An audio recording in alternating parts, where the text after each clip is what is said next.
I haven't talked about this much, and I'm starting the video off like that. I haven't talked about this. My friends know it, and I think I've mentioned it a few times. I can't remember now. I mentioned it a few times during these videos that I've been doing forever. Before things start flying off the underneath here. I'm getting there. This is, I'm not saying this is why I like old Lego. It's not, maybe one of the reasons, but I am colorblind. and like everything else, there's a wide variance, wide variety, wide difference of colorblind scales and differences. There's going to be a few tangents in here, but they're all related to being colorblind. So I didn't know consciously that I was colorblind when I was growing up. I had little to no idea. I did know that colorblindness runs in my mom's family, on my mother's side of the family, not my dad's side of the family, my mom's side of the family. So it turns out that 8 of my male cousins and me and my brother are colorblind. So the girls are not. My sister isn't. My cousins who are girls on my mom's side of the family are not colorblind. But out of the 8 or 9, I think, there's 8 or 9 guys, male cousins, only one of them's not colorblind. so that's something, and of course we know that now. And so, but when I was a kid growing up, I did not have a clue that I was colorblind, but there were some signs that I was. When I was in early grade school, and I remember this vividly again. I think your memory is very odd that you remember these kind of things. So in grade school, we were coloring pencil crayons. I had a Venetian, or whatever you call those, 24-pack of pencil crayons, and my friend Sean Fowler, wonderful person, and I were coloring, and she goes, "Dave, why did you color the sky purple?" And this one, whatever we were coloring, I said, "No, I colored it blue." She goes, "No, it's purple." I said, "The pencil crayon says sky magenta," which I just assumed was blue. So it turns out it wasn't. Turns out it was purple. And I attributed that to just me not caring or just whatever, not paying enough attention to what magenta actually, because you're very young, magenta is not a color you learned on the color wheel. So had I known magenta meant purple, I would have bypassed that. But again, it wasn't, yeah, it's good times. It wasn't cluing in at the time. So life goes on, and I am a young adult, and I had purchased a winter coat to go skiing, and this winter coat had black, kind of like a little pattern of black around the base and blue all the way up top. And I liked the coat. It was very warm, and I did a lot of skiing back then with a ski jacket. And I had that jacket, winter coat, for years, until somebody mentioned to me that it wasn't a blue and black coat. It was a black, blue, and purple coat. The entire top was purple. It was basically divided into thirds. And you can see it in the seams where the stitching was. So the purple stitched here, and then the blue's here, and then the stitch to the black. And I never even noticed the stitch where the purple and blue came together. Now, when I was in high school, my high school colors were purple and white, and I just loved my high school. And I wore purple. I still have one pair of purple and white socks here. So purple, quote unquote, is my favorite color. Because I can tell. Certain shades, it comes down to shading. Honestly, for me, it comes down to shading.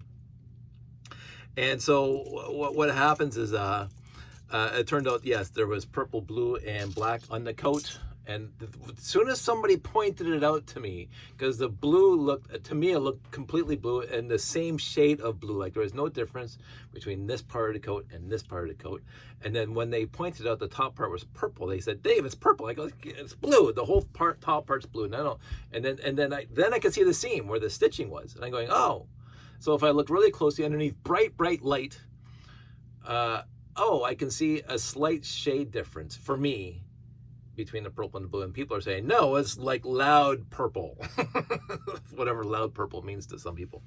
So this goes on. Anyway, the other point where it really became apparent when I learned that I was colorblind, clearly, I tried to join the Army. I did. Right out of college, I tried to join the Armed Forces.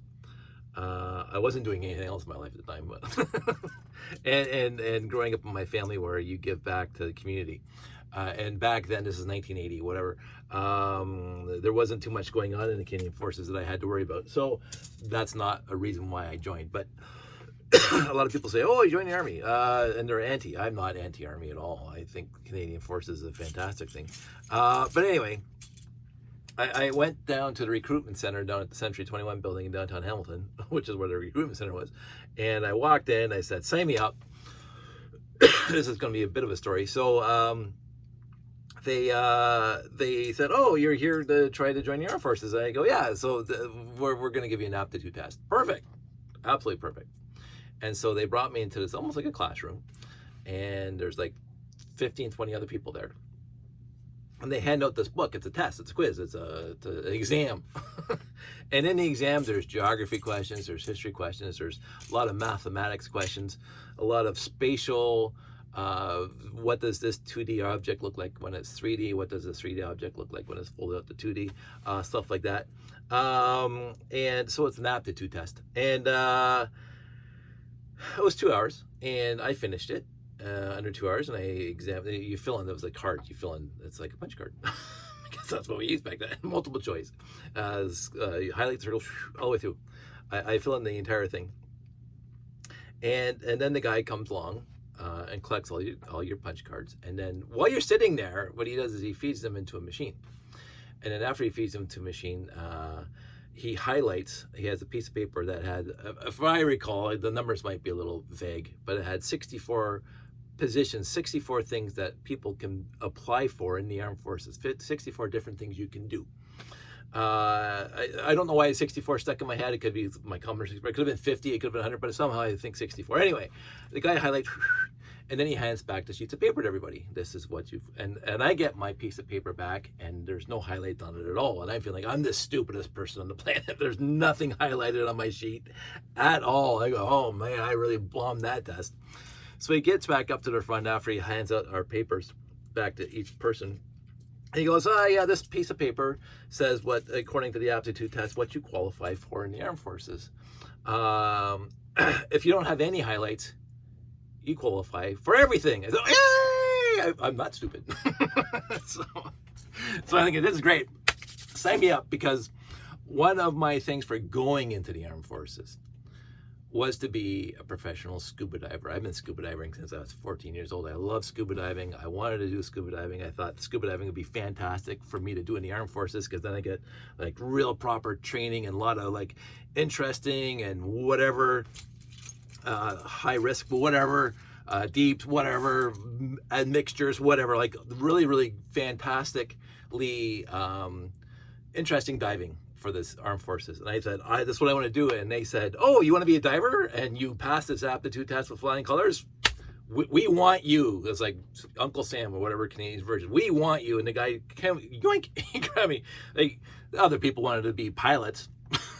So I wanted to be a scuba diver. They said, we are short of scuba divers right now.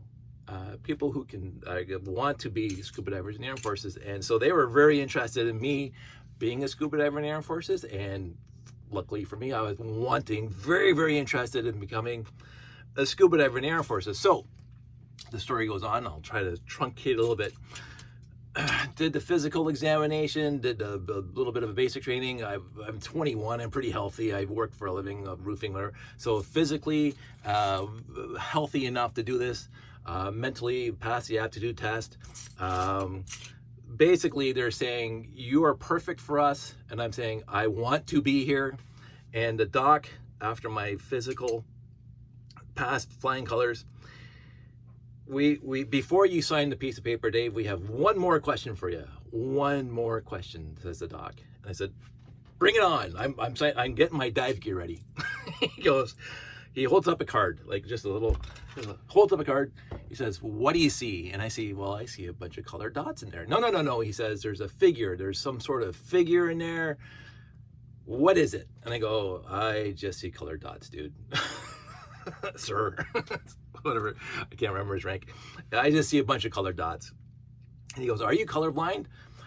I don't think so, but there's been whatever. So they sent me off to, I think, Buttonville or wherever, where they drove me because they wanted me, and so they had to be very sure that I'm colorblind or not colorblind to be a scuba diver. So they actually, the sergeant gets me in a car, a government issued Army car, drive me 3 hours away to wherever, to do what they call a lantern test, which they couldn't do down here. And a lantern test is something that's been around for, I'm not gonna get that. A lantern test is not something that, I'm gonna hit, what doesn't work. A lantern test is something that's been around for like 150 years, at least when I was a kid, to see if you're colorblind. And basically what they do is they put you in a black room, like all the lights are off, all the curtains are closed, a very black room, and you sit on one side of the room, and way on the other side of the room, there's a little lantern. Well, it's not a lantern now, but it was called a lantern back then. And the lantern has two dots on top of each other, two lights, two holes where there's light behind it. And basically, they put filters behind the lights. And the filters are red, green, and white. Well, white wouldn't be a filter.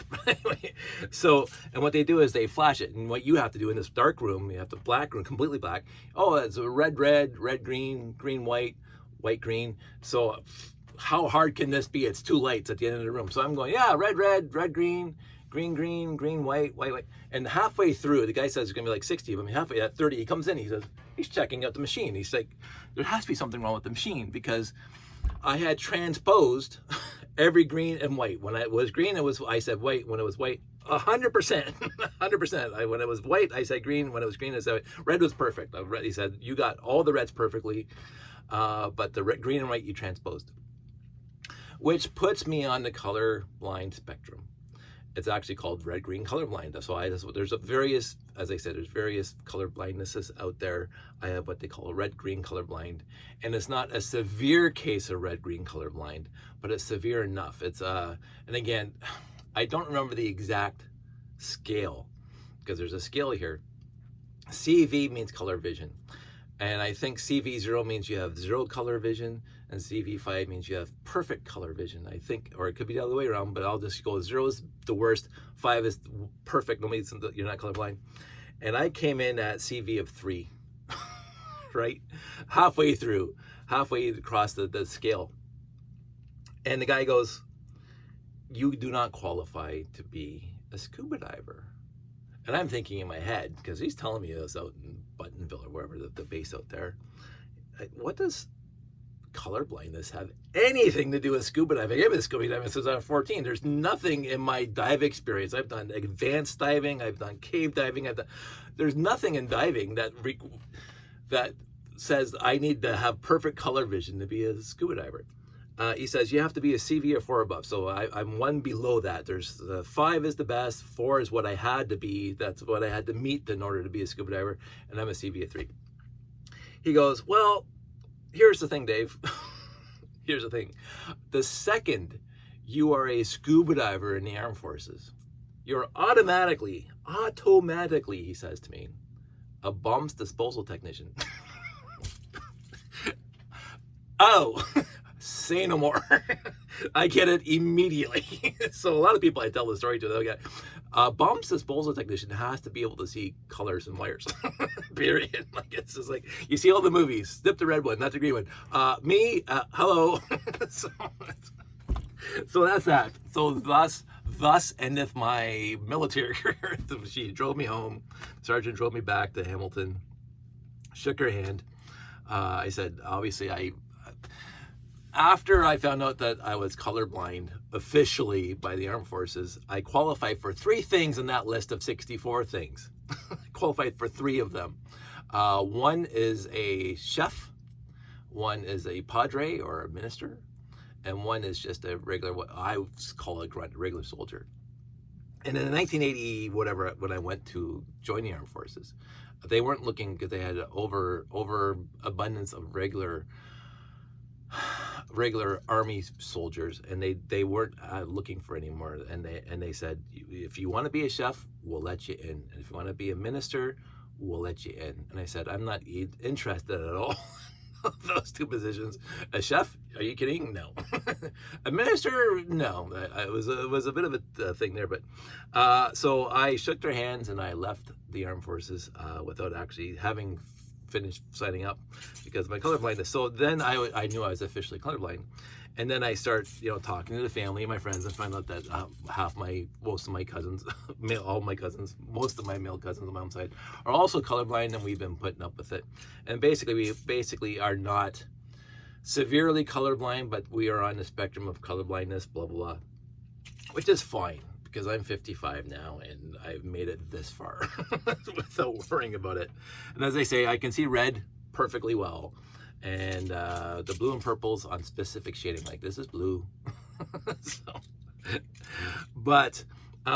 So to bring all this back to Lego, which is where the story was going originally, because I was just sorting this out. So if I have really good light in here, I can mostly see the difference between most of the new colors. If I have really good light. Now, I don't have like one of those new LEDs where you can change the luminance and the RGB values so you can get whatever. But sometimes trans neon green and trans yellow, especially the smaller pieces, I have to get the black light out. And any trans neon glows underneath the black light. So that's not trans yellow. So, trans green and trans yellow, not an issue. Trans red and trans green, not an issue. But trans neon green and trans yellow underneath darker light, sometimes, not the bigger pieces, but the little 1x1 round plates, I have a tough time with. So every once in a while, I will take my bin of trans yellow pieces, and I'll put the black light over it.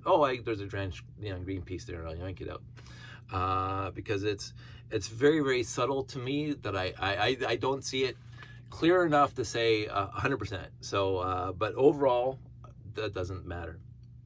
But what happened is that years ago at BrickFet, Janie comes up to me and she goes, "Dave, did you know that you put a 2x3 purple slope on your layout instead of a blue piece?" I'm going, "No, I didn't see that at all." And now when I look at it, yes, I can see, but I have to. It's not like you guys who are not colorblind. I have to stop and I have to look at it. Oh yes, now I see that it's purple, because overall, until I stop, like just looking at it here now, the bright lights on it, I found two purple pieces in my lot of blue that I've been sorting out that I obviously just dropped into the blue bin instead of the purple bin because either I wasn't like paying attention enough or whatever. I actually have to physically stop and pay attention to when I sort out purple and blue, especially the smaller pieces. The bigger pieces I can really tell because there's a lot there and I can see the huge, especially when they're sitting together. But if I put a purple piece there and a purple blue piece there and I'm going, oh, they sort of look the same to me. Right? And so I hauled out this bin. And of course, purple wasn't around when I was a kid. It was only blue, so I didn't have to worry about it. Yellow was only around, and red and white and black and green.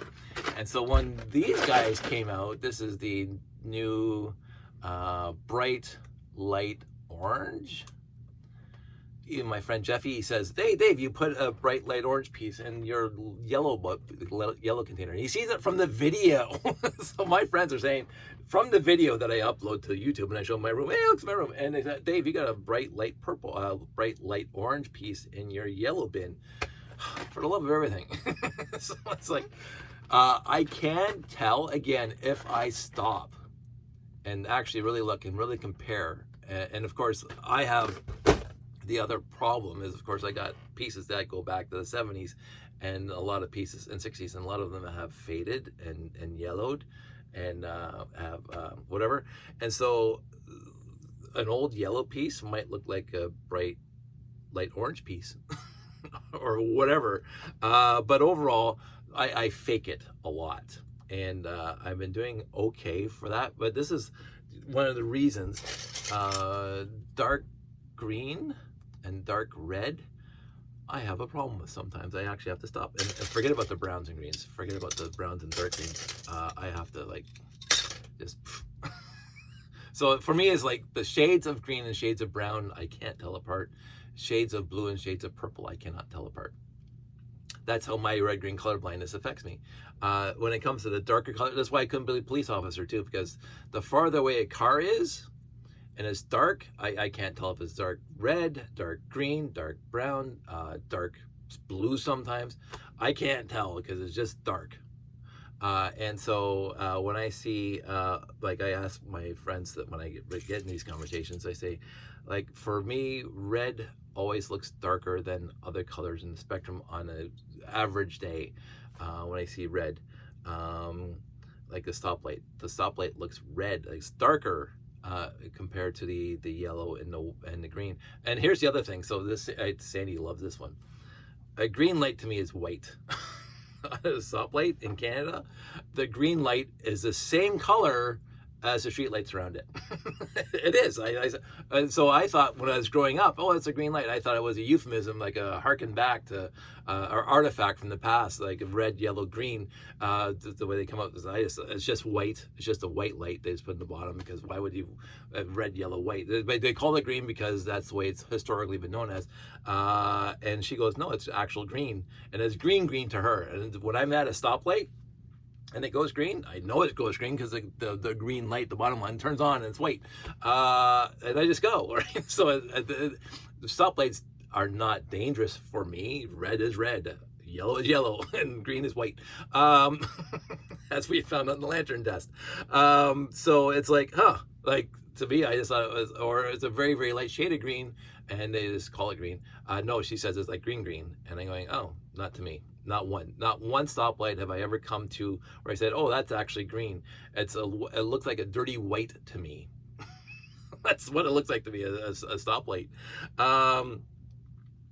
So it is what it is. And it's something obviously I lived with for 55 years, and it's never really, it's not caused me to lose my job. It's not caused me to be a whatever. It's not like a disability to my life at all. But I also, and this is where this is going to go off on a big tangent, I also have to rely on other people to tell me what some certain colors are. And so a lot of people ask why I'm pretty trusting overall and why I'm pretty laissez-faire and easygoing, because I know I'm going to be wrong about stuff. Because I'm colorblind, I'm going to be wrong about certain colors. Obviously, I put purple in my blue space station. And so what happens to me is, I don't know if this stems from being young, and I subconsciously knew that I was wrong about this, and I had to rely on other people's opinions and ideas of whatever, that I never get affronted being wrong overall. Like, if I know I'm wrong, or somebody points out that I'm wrong, oh, thank you for pointing out that I was wrong, because I'm in colorblind, and then they tell me you're wrong about this. My friend Sean told me I was wrong about the sky. Like, oh, well, yeah, I'm wrong. Okay, I'm wrong about the sky. I'm going to make a new picture with a blue sky. Like, it wasn't like, no, I just, and so I don't know if I like to call it my laissez-faire attitude towards life and the universe and everything, comes partially from me being colorblind and having to accept from other people guidance on that. And either I picked up subconsciously when I was younger, because I didn't know I was colorblind until I joined the Army, or tried to join the Army officially, but there was some suspicions, as they say. It was very sus back in the day. That's the new kids' way of saying suspicious. That's very sus. So I just, like, whatever. Like, and so, like, that goes along with my entire life. Like, okay, yeah, thanks. And thanks for pointing out. Let's go on to the next thing.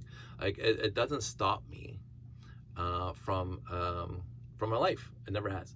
And so the reason why I started this video and made it 24 minutes so far is I just grabbed my blue bin after I sorted out all those pieces that I had, and I'm getting down to 7 more, yellow, green, The other one I have a tough time with a little bit is light gray and light blay. Dark gray and dark blay, not an issue. Not an issue at all. I can, so the cows come home, I can sort those things.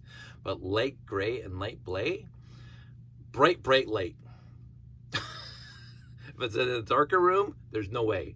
Unless like it's an old light gray, which always fades with the yellow that turns basically to tan. That's easy.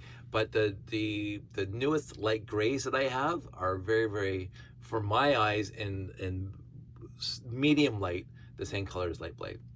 And I got a whole wall here right behind me of light blay and a whole wall over there of light gray. And I do want to keep them apart because, of course, old school builder, I gotta have the light gray separated from the light blay. And so every once in a while I'll go into a light blay container. I'll say, oh, there's a gray, goes over there. And then I'll go in my light gray container. Oh, there's a blay, and goes over here. So I still find them. So my sorting is as best as I can make it at that time. And what happens now is when I go into a container, I see that I made a mistake, and oh yeah, I made a mistake. Just fix it. And it's because my color blindness, straight up, it's 100%, and I accept that. And so life does go on. It's not a visual disability. It's not like something I can put on my license plate, like I'm disabled.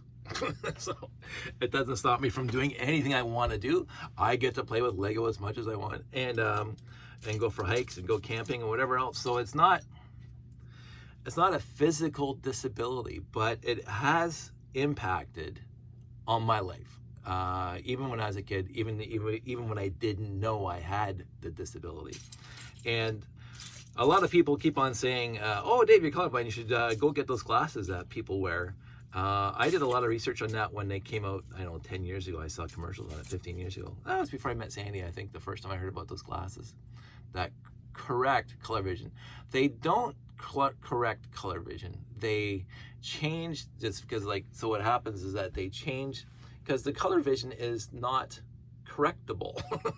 it is not. I don't know if it's the rods or the cones or the nerve or whatever in my eyes, but it's missing. It's missing. It's not like it's psychological.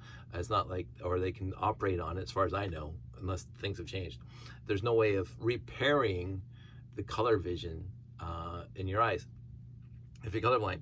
But what the glasses do is they change the spectrum to a different spectrum where you can notice the differences. Like if I have my purple and blue coat, I would be able to see that this is a different shade than this. And then I say, oh, that is purple. And because again, every time I get in these conversations with my friends that find out, oh, you're colorblind, nobody knows what actual color what you see as blue. I see blue and it says this is my blue, right? That's blue. Right? But are we seeing the same thing when we both look at blue? I don't know. so what does the glasses do is they change the spectrum a little bit so you can see the differences. And so I would see this as purple and that as blue, but it probably would not be the same way you see purple or blue. Right, because I am red-green colorblind, and it affects my blue-green, I'm a blue-purple, and blue-brown-green. So, I at the time the glasses were like $300 when I looked at it. I'm sure they're cheaper now, but I think I'm just going to get. Hey, you kids, get off my grass. I'm not interested. I mean, if I get a pair for free, hey, I will wear them. Oh, this is cool, right? But I wouldn't wear them all the time. And overall, as I say, unless it's something terribly important, it doesn't affect my life. It doesn't.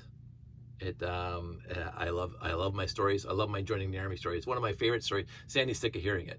I say it every time. Oh, you're colorblind, and I have to go into the story.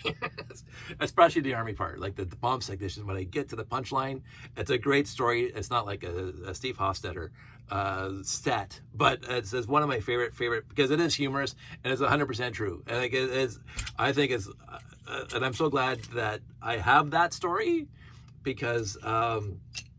I mean, it's 35 years ago. But I think about it every once in a while. Yeah, you're a bomb disposal technician. Yeah, glad it's not me.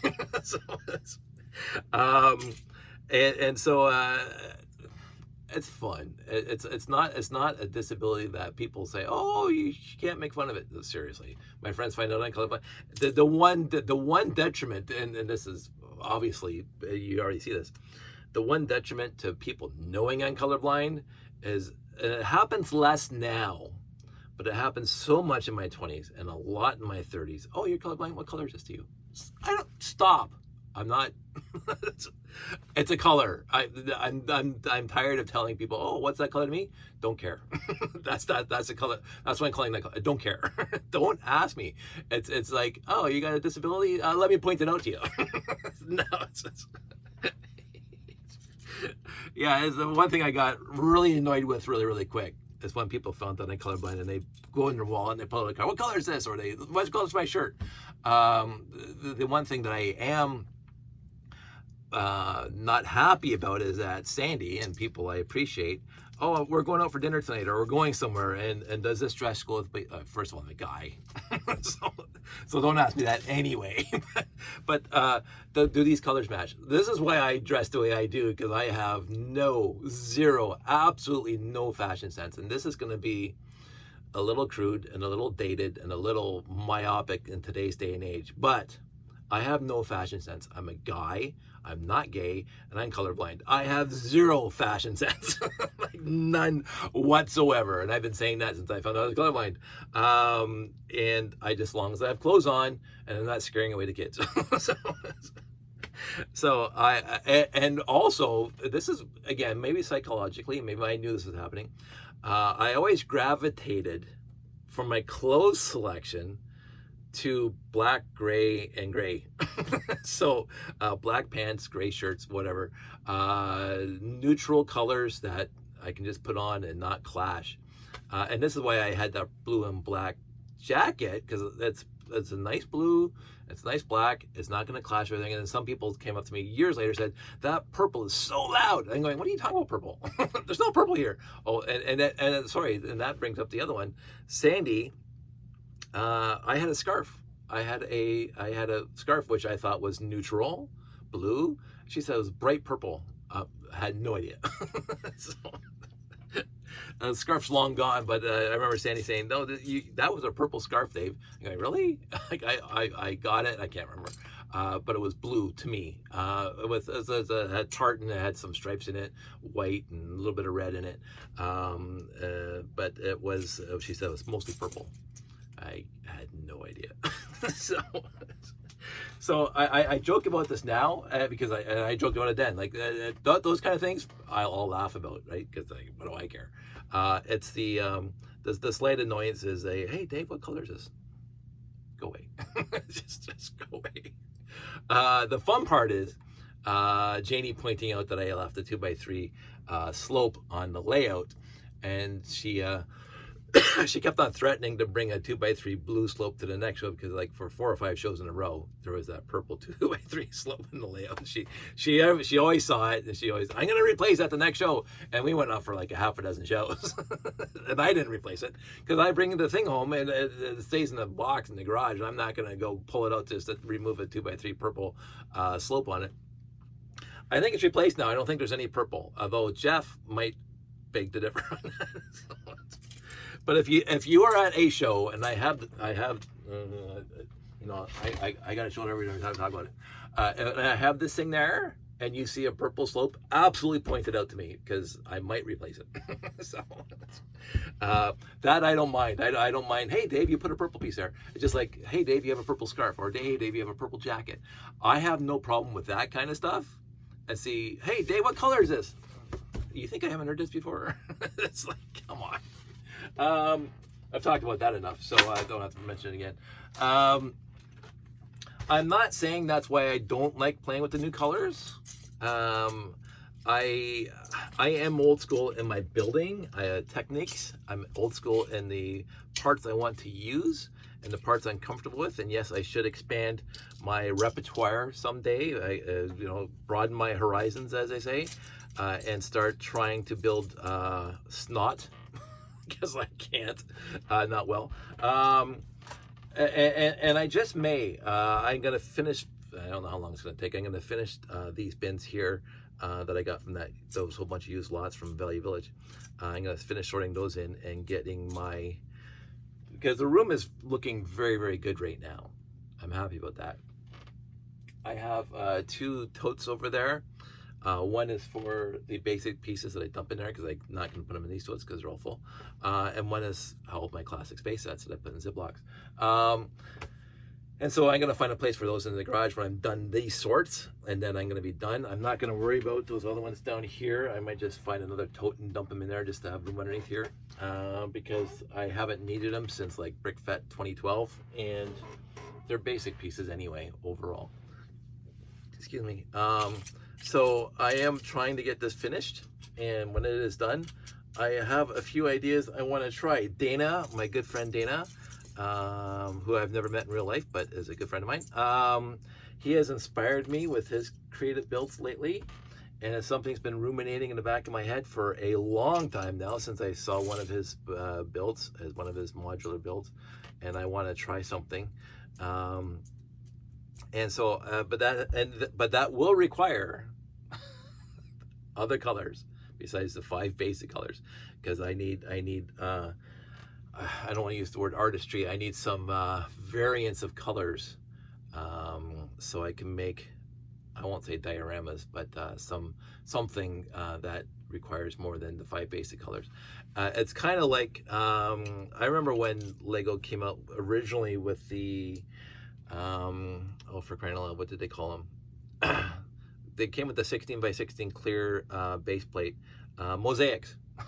It's amazing how the mind just kind of whatever. When Lego came out with the mosaics a bunch of years back, and of course they just used overall dark gray, medium gray, light gray, black and white, which is kind of fun because I can do that. I knew the difference between all those colors, and I wanted to get more mosaic sets at the time. Then I bought 4. I got 4 or 5 16 by 16 trans clear base plates here. And I wanted to do something with them, but I just never did. But I got something else in mind now. So I'm going to do that when I get this stuff sorted out. And I don't know how long it's going to take me to get this stuff sorted out because I keep on making videos and taking my time sorting. So I'm going to wrap this one up so I can finish sorting. I will keep you posted. There's probably, unless a friend of mine was asking if I actually stopped buying bulk lots. It's not that I stopped. I'm like, oh, I'm not gonna buy any more bulk lots. Are you kidding? If I see a lot that I want, I'm gonna buy it. that's who I am. But I'm becoming, because I am, honestly, with all the sorting, I am becoming very, very, very finicky. Very, very finicky of what I want to buy. And I've been on the marketplaces in the past couple of weeks, and there's some really, really big lots for okay money. And I'm going, I'm happy with myself. I'm not interested. And some of these bulk lots are classic pieces from the 70s, but that's all they are, is the classic basic pieces from the basic sets before even the minifigs with no arms, no moving arms, no moving legs. It's just a lot of basic brick. And all my basic brick, honestly, for those 5 original colors, all of them now are going straight into the tote, because all my storage bins in my room are full. 2x2 to 2x8 and 2x10 and 1x1 to 1x8 and above. All those bins are full. And so every time I come across, so that's why there's a pile of blue that you can't see on the camera, but there's a pile of blue 1x, 1x, and 2x here. I'm not even bothering sorting out into specific, because they're going to go straight into the tote. So, and what I've also have to start now is, when I get rid of those bins that are underneath here into a tote somewhere, I'm going to start pulling off some of those totes over there that are not sorted by color and function, but like my tire bins and my bulk bins, my big bins, I'm going to start putting those in the totes and put them in the garage, because I never go into them to grab something to build with. Like, I got a whole bin full of boat hulls. I'm not building any boats. And so that's taking up valuable shelf space. It's taking up valuable real estate in this room. And it's something that I'll never go into. If I need to, it'll be in the garage. So I'm going to put some of that stuff into the garage, into like a big Rubbermaid tote and rugged tote, and put it up on the shelf, which will give me, because my I want to sort out into much smaller detailed. I have a bunch of plate bins, a bunch of modified plate bins that are overflowing, and so I need to be able to, but I have no space on my shelves for that, to add another bin for sorting. So I'm going to try to get rid of, or not get rid of, to move out of this room and into the garage. Some of the totes that I have never ever gone into unless I'm adding stuff to them. And that includes the boat hulls. That includes the so many tires I have. I don't even know why I have so many tires. Well, I know why I have so many tires. I don't know why I have them in here. Stuff like that. I talked to a friend of mine on the messenger, and he was interested in buying, I'm going to be very clear about that, buying some of my base plates. And I have no problem shipping him some base plates. And I am right now thinking that it's just going to be like $10 a base plate. I know that they go for a lot more on the Bricklinks. My issue is I never paid more than $10 for any of them. So I don't think I paid more than $5 for any of them. And I have far too many. And these guys are classic space fans that did not have the opportunity to have the crater plates, the landing plates, and the T intersection. And they're exceedingly rare right now. And they're exceedingly expensive because they're so rare on Bricklink. So if you are a friend and you need, not for resale, if you need some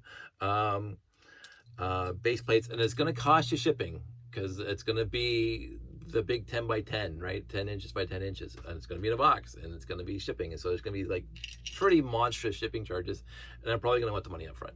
So, but if you have a list of, and don't be greedy. If you say 2 or 3, I'm perfectly happy with that. If you say you want 20, that's not going to happen, because I will put there's a finite number of base plates I'm willing to get rid of, because I still have plans in my head to do a monstrously stupid wide layout of just throwing out a whole bunch of base plates, craters and landing pads and T intersections, and just getting all my classic space sets out there. Just 100% set built, 6890s, 6891s, all of them, like just classic space. You'll leave the M-Tron and the Futuron and the RoboForce at home, but just bring all my classic space sets, and all the triples and quadruples and like the 17 of the 6880s, and just go to town. Show up at a brick convention, who with other classic space fans, bring my 4 or 5 totes of classic space sets, and just have a fun time just putting them out on top of a bunch of tables, on top of base plates. It is something I've been thinking about, because this is sad and yet flexing to say I have no idea how many classic space sets I have. So it's almost to the point of disgusting. But it is what it is. As I say, I've been collecting my entire life, and I don't feel overall guilty about my collection, but I also do want to see it. I never have, right? This is the sad part. I do not know how many I own. I don't know, because they're all in bins and they're all in boxes. I'm going to close that. But anyway, so that's a plan for the future.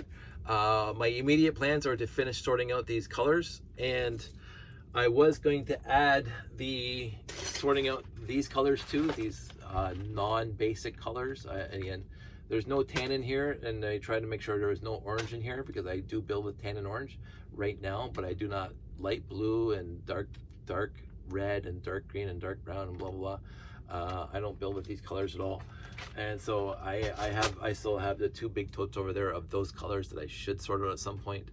I just haven't done it, but I'm not enthused about it anyway, because it's not the colors I want to build with. But I'm gonna have to sort out some, because again, I have an idea that Dana's inspired me to do, and I want to get it done. So there is a list, and winter is coming, so I'm going to be spending more time down here, and playing in the snow. So that's my future, and as always, I do appreciate feedback. I had a nice batch of comments today from wonderful people, sending me stuff about the stuff I just posted, the show that we just had, and the last video I just made about the landing pad, which is right over there. I just haven't bothered putting it back into the boxes yet, so I better not forget that if I go do a show, because I'm gonna be one base plate, one landing pad short. So, anywho, I do love to go off on tangents. So that is my story about my color blindness and a little bit about my future in this Lego room. And I do thank you for watching, and I appreciate you. Those who do respond, and even those who do not respond, I appreciate all of you. And occasionally I actually look at the metrics about who's watched, how many people have watched, and it makes me feel nice to know that I do have friends out there that are watching. And that's good enough for me. I'm happy. You don't have to do anything else. And as I say, even if you don't watch, I'm always going to be here if you want to take a break from my long tangents. So, but I'm going to be here. So that's it. That's all. I'm going to go fold some clothes now, and I'll talk to you guys soon.